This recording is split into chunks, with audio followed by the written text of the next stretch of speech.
ஒன்று என்பதன் மாத்திரை அளவு என்ன? 2. கூற்று: இவ் என்ற எழுத்தை தொடர்ந்து வரும் குற்றியலுகர சொற்கள் இல்லவே இல்லை.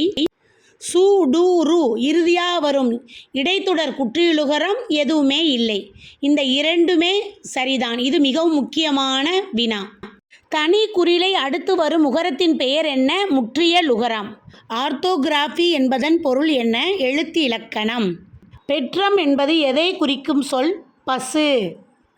சிங்கம், புலி, கரடி, சிறுத்தை விலங்கினங்கள் எங்கும் திரியும்படி கிளியே இயற்கை விடுதியிலே என்று பாடியவர் யார்?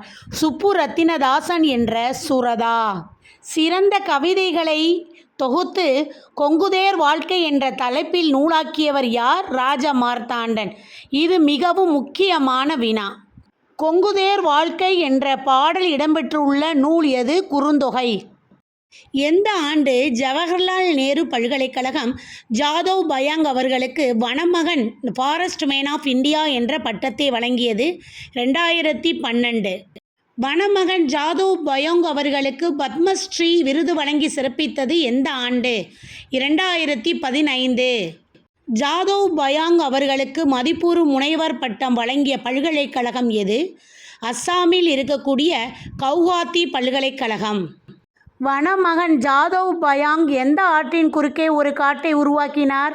பிரம்மபுத்திரா. சொல்லில் முதலில் மட்டுமே இடம்பெறுவது எது? மகர குறுக்கம். ஐகார குறுக்கம் சொல்லின் முதலில் வரும்பொழுது எத்தனை மாத்திரை அளவில் ஒலிக்கும்? 1.5. ஔகார குறுக்கம் எங்கெல்லாம் வராது? சொல்லின் இடையிலும் இறுதியிலும். ஐகாரம் சொல்லின் இடையிலும் இறுதியிலும் வரும்போது எத்தனை மாத்திரை அளவு ஒலிக்கும்? 1 மாத்திரை.